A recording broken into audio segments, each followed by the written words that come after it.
Jahre alt, wie der Name sagt, im Zoo Wien zur Welt gekommen. Und Farah, sie ist 37 Jahre alt, hier bei uns im Zoo geboren. Und im Hintergrund wieder mal nichts mitgekriegt. Das ist die Akta. Sie ist über den Zoo Moskau zu uns gekommen und wahrscheinlich ein Wildfall. In der Nebenanlage ist dann noch der 27-jährige Churchill zu sehen.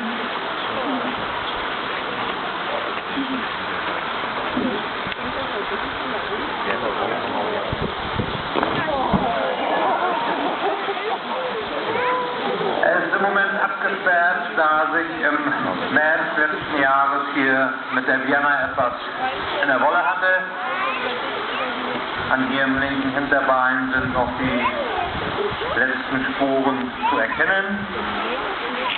Das ist aber alles wieder einigermaßen gut verheilt, so dass wir doch hoffen wollen, dass die beiden sich auch in den nächsten Wochen und Monaten irgendwann mal wieder vertragen, sodass wir sie dann alle hier zusammen wieder zeigen können.